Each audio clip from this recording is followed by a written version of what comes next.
tienen auto, ahí pues de hecho los dos serían pobres, ¿no? Entonces, al punto al que voy es que no se esconden las cifras en términos de que se maquillen, sino es muy importante ver cómo se está midiendo y desde qué punto de vista el método de medición está derivado de un enfoque teórico. Por eso decía que aquí inclusive el enfoque de las capacidades, del enfoque multidimensional que tiene Coneval, considera muchos satisfactores, pero inclusive me parece que las variables, aunque amplíe el marco, ¿no?, de interés y de medición, también no considera otros, por ejemplo, elementos que tendría, por ejemplo, el método de Evalúa o de Julio Volvinic, como por ejemplo son cuestiones que tienen que ver con parámetros cualitativos, ¿no? Por ejemplo, el tiempo libre. Hoy en día simplemente me viene a la mente, ¿no? Para que una familia pudiera cocinar, ¿no?, en su casa, tener alimentos, comer sanamente y evitar, por ejemplo, una oferta de alimentos industrializados, ¿no?, que está generando problemas de salud, ¿no?, los productos ultraprocesados, por ejemplo. Ahora, en el caso simplemente de la pobreza urbana, en efecto, desde 2003, ONU Habitat, que es la encargada prácticamente de analizar justamente la urbanización, adelantaba en un informe que tenemos un proceso, digámoslo así, de generación de pobreza urbana, pero sobre todo utilizó un concepto que se llama slum. Slum, particularmente en el argot castellano, pues se puede decir que son zonas hiperdegradadas, son zonas urbanas hiperdegradadas, ¿no? En ese sentido, lo que decía en aquel momento, 2003, pero que luego actualizan los datos en 2015 en el informe de ONU Habitat, se dice que básicamente la pobreza ya es urbana. Y de manera más preocupante, el 80% de la pobreza, del crecimiento demográfico, perdón, que se iba a nivel mundial, era de personas pobres y el 80% se va a presentar básicamente en países en vías de desarrollo y del tercer mundo. Creo que tenemos ya es un país, de hecho que hay autores, por ejemplo, es un autor muy importante en este debate, que se llama Mike Davis, él tiene un libro que se llama Planet of Slums, ¿no? Digamos la traducción será Planeta de es miseria.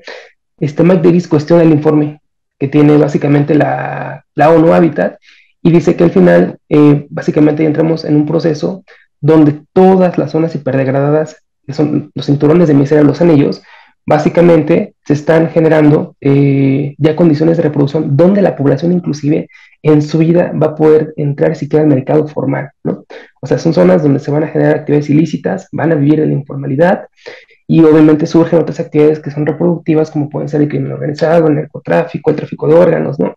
Son datos crueles, pero que al final están reflejando una situación que es real, ¿no? Y que al final se está masificando. Pero Agustín Rojas, preguntarle, después de estas reflexiones que nos ha dado sobre incluso pues cómo la propia pobreza parece generar las condiciones para reproducirse a sí misma, esto que nos comentaba, pero preguntarle también si hay una solución en este sistema, pues a veces capitalista, depredador, en el sentido, ¿hay una solución realmente para abatir la pobreza, por lo menos la pobreza extrema bajo este sistema? Bueno, hay que decirlo de manera abierta, ¿no? La pobreza no se va a erradicar porque estructuralmente es una situación que el propio sistema capitalista requiere, ¿no?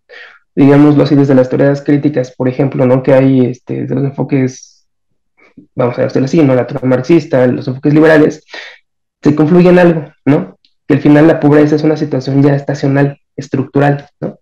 Que al final más o menos algún enfoque puede cuestionar ya las condiciones del sistema capitalista, está bien, pero al final está. Entonces la pobreza, si lo vemos desde ese punto de vista como algo estacional estructural, que al final también es producto del sistema capitalista, en estricto sentido. ¿Por qué? Porque al final, por ejemplo, para incrementar tasas de ganancia, generar procesos de dinámica en la acumulación del capital, pues necesariamente en este caso las industrias, en el sistema capitalista tienen que innovar ineludiblemente, ¿no? Por ejemplo, procesos productivos, automatizar fábricas, eso significa desempleo. Son trabajos que no se van a recuperar en el mercado formal. Por el contrario, se va masificando esto que, por ejemplo, Marx llamaba, ¿no?, el ejército industrial de reserva, se va acrecentando. Y en cierto sentido, esta cuestión estructural también se vuelve funcional, ¿no?, al sistema capitalista. ¿Por qué? Porque entre más tasa de desempleados tengas, pues si tú tienes 100 desempleados y ofreces 5 puestos de trabajo, pues vas a hacer que al final la competencia entre los trabajadores que están desempleados tiendan a la baja los salarios, ¿no? Eso al final son situaciones marginales, por poner un caso, ¿no?, que están operando, pero también pues tienen que ver con otros factores que además del mercado de trabajo confluyen, ¿no?, como es la situación, decíamos, de la dinámica de la economía mundial, de la economía nacional, y también las posibilidades que tiene cada país, en cierto sentido, pues alcanzar ciertas tasas de crecimiento, lo que no necesariamente implica que un país que crezca mucho